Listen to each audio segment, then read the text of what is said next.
ಇನ್ನು ಸಿದ್ದರಾಮಯ್ಯನವರ ಆಡಳಿತದ ಸಂದರ್ಭದಲ್ಲಿ ಅನುದಾನದ ವಿಚಾರ ರಾಜ್ಯ ರಾಜಕಾರಣದಲ್ಲಿ ಸಂಚಲನ ಸೃಷ್ಟಿ ಮಾಡಿದೆ. ಹಿಂದುಳಿದ ವರ್ಗಗಳ ಅನುದಾನವನ್ನ ಕೆಲವು ಸಮುದಾಯಗಳಿಗೆ ನೀಡಲಾಗಿದೆ ಅನ್ನೋ ಆರೋಪ ಕೇಳಿಬಂದಿದೆ. ಆದರೆ ತಾರತಮ್ಯ ಆಗಿದ್ರೆ ಅದನ್ನು ಸರಿಪಡಿಸ್ತೀನಿ ಅಂತ ಸಚಿವರು ಹೇಳಿದ್ರೆ ಇದೇನಾ ಸಾಮಾಜಿಕ ನ್ಯಾಯ ಅನ್ನೋ ಪ್ರಶ್ನೆಯನ್ನ ಬಿಜೆಪಿ ನಾಯಕರುಗಳು ಇಡ್ತಿದ್ದಾರೆ.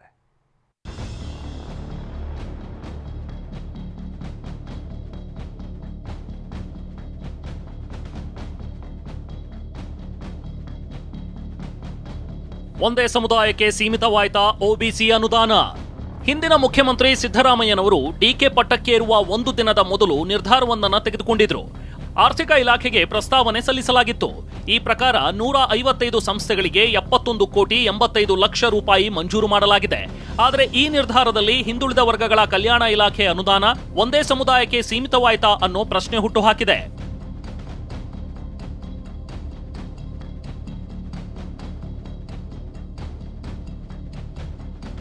ವಿಷಯ ಅಂದ್ರೆ ಕುರುಬ ಸಮುದಾಯದ 89 ಸಂಘ ಸಂಸ್ಥೆಗಳಿಗೆ ಅನುದಾನ ನೀಡಲಾಗಿದೆ. ರಾಕೇಶ್ ಸಿದ್ದರಾಮಯ್ಯ ಟ್ರಸ್ಟ್ಗೆ 50 ಲಕ್ಷ ಕೊಡಲಾಗಿದೆ. ಒಟ್ಟಾರೆ ಅನುದಾನದ 52% ಪಾಲು ಕೆಲವು ಸಮುದಾಯಗಳಿಗೆ ಮೀಸಲಾಗಿದೆ. ಇನ್ನುಳಿದಂತೆ ಮಡಿವಾಳ ಸಮುದಾಯಕ್ಕೆ 8 ಸಮುದಾಯ ಭವನ, ಯಾದವ ಸಮುದಾಯಕ್ಕೆ 2 ಸಮುದಾಯ ಭವನ, ಹೆಳವ ಸಮುದಾಯಕ್ಕೆ 1 ಸಮುದಾಯ ಭವನ ಹಾಗೂ ಸವಿತಾ ಸಮಾಜಕ್ಕೆ 1 ಸಮುದಾಯ ಭವನ ಮಂಜೂರಾಗಿದೆ.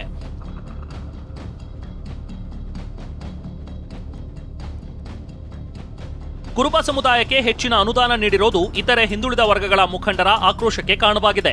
ಸಿದ್ದರಾಮಯ್ಯ ನಿರ್ಧಾರಕ್ಕೆ ಪ್ರಣವಾನಂದ ಸ್ವಾಮೀಜಿ ಕಿಡಿಕಾರಿದ್ದಾರೆ. ಇದು ಸಾಮಾಜಿಕ ನ್ಯಾಯವೇ ಅಂತ ಪ್ರಶ್ನಿಸಿದ್ದಾರೆ. ಕುರುಬ ಸಮುದಾಯಕ್ಕೆ ಸುಮಾರು ಈ 71 ಕೋಟಿಯಲ್ಲಿ ಹೆಚ್ಚಿನ 60ರಿಂದ 70% ಹೆಚ್ಚಿನ ಅನುದಾನವನ್ನು ಕುರುಬ ಸಮುದಾಯಕ್ಕೆ ಸೇರಿರ್ತಕ್ಕಂಥ ಸಂಘ ಸಂಸ್ಥೆಗಳಿಗೆ ಕೊಟ್ಟಿದ್ದಾರೆ.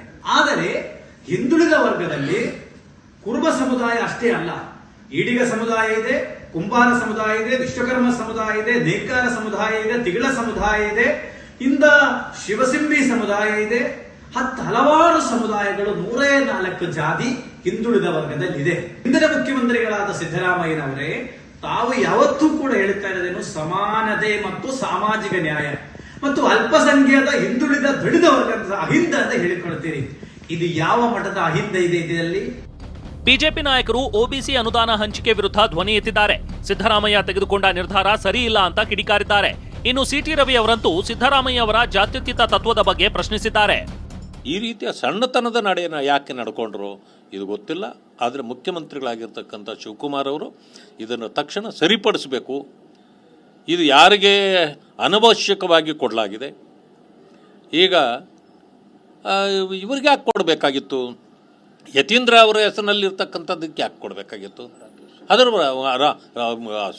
ರಾಕೇಶ್ ಅವರ ಹೆಸರಿನಲ್ಲಿದ್ದದ್ದು ಅವರ ಮಗ ಅನ್ನೋ ಕಾರಣಕ್ಕೆ ಕೊಟ್ರ? ಸೊ ಇವೆಲ್ಲವೂ ಸರಿಯಾದ ಕ್ರಮಗಳಲ್ಲ. ಕುರುಬ ಸಮುದಾಯಕ್ಕೆ ಕೊಟ್ಟಿರೋದು ಯಾಕೆ ಅಂತ ಕೇಳಲ್ಲ, ಉಳಿದವರಿಗೆ ಯಾಕೆ ಕೊಡಲಿಲ್ಲ ಅನ್ನೋದಷ್ಟೇ ನನ್ನ ಪ್ರಶ್ನೆ. ನಿಮ್ಮ ಜಾತ್ಯತೀತತೆ ಅಂದ್ರೆ ಇದೇನಾ? ಒಂದ್ ಕಣ್ಣಿಗೆ ಬೆಣ್ಣೆ ಒಂದ್ ಕಣ್ಣಿಗೆ ಸುಣ್ಣ ಜಾತ್ಯತೀತ ನೀತಿನಾ?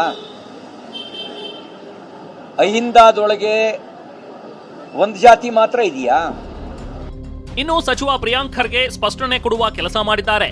ಹಂಚಿಕೆ ಮಾಡುವಾಗ ಹೆಚ್ಚು ಕಡಿಮೆ ಆಗತ್ತೆ, ಮುಂದೆ ತಾರತಮ್ಯ ಸರಿಪಡಿಸುವ ಕೆಲಸ ಮಾಡ್ತೀವಿ ಎಂದಿದ್ದಾರೆ. ಎಲ್ಲ ಸಮುದಾಯಕ್ಕೆ ಕೂಡ ನ್ಯಾಯ ಒದಗಿಸಿಕೊಡುವ ಜವಾಬ್ದಾರಿ ಸರ್ಕಾರದ್ದು. ನಾವು ಯಾವುದೇ ಒಂದೇ ಸಮಾಜದ ಸರ್ಕಾರ ಅಲ್ಲ. ಅಂಥದ್ದೇನಾಗ ಸಹಜವಾಗಿ ಕೆಲವು ಸಂದರ್ಭದಲ್ಲಿ ಏನಾಗ್ತದೆ, ಒಂದು ಸಮಾಜಕ್ಕೆ ಹೆಚ್ಚು ಸಿಗುತ್ತೆ, ಒಂದು ಸಮಾಜಕ್ಕೆ ಕಮ್ಮಿ ಸಿಗುತ್ತೆ. ಇನ್ನು ನಮ್ಮ ಸರ್ಕಾರನೇ ಇರೋದಲ್ಲ, ವಿ ವಿಲ್ ರೆಕ್ಟಿಫೈ ಎವ್ರಿಥಿಂಗ್. ಯಾವುದೇ ಸಮುದಾಯಗಳಿಗೆ ಕಟ್ಟಡಗಳು ಬೇಕಾಗಿರ್ಬೋದು, ಹಾಸ್ಟೆಲ್ಗಳು ಬೇಕಾಗಿರೋದು it's based on their need ಅಲ್ವಾ? ಸೊ ಈಗ ಈ ವರ್ಷದಲ್ಲಿ ಹೆಚ್ಚಾಗಿರ್ಬೋದು, ನೆಕ್ಸ್ಟ್ ವರ್ಷ ಬೇರೆ ಸಮುದಾಯದಕ್ಕೆ ಹೆಚ್ಚು ಕೊಡ್ಬೋದು. ಅದು ತಾರತಮ್ಯ ಏನಾಗಿದೆ ಅದನ್ನು ಸರಿಪಡಿಸಲಿಕ್ಕೆ ಅವಕಾಶ ನಮಗಿದೆ, ಅದನ್ನು ನಾವು ಮಾಡ್ತೀವಿ. ರಾಜ್ಯ ರಾಜಕಾರಣದಲ್ಲಿ ಹಿಂದುಳಿದ ವರ್ಗಗಳ ಹಣಾಹಣಿ ಶುರುವಾಗಿದೆ. ಸಿದ್ದರಾಮಯ್ಯ ಅಧಿಕಾರ ಬಿಡುವ ಮೊದಲು ತೆಗೆದುಕೊಂಡ ನಿರ್ಧಾರ ಪರ ವಿರೋಧದ ಚರ್ಚೆಗೆ ನಾಂದಿ ಹಾಡಿದೆ. Bureau report, TV9.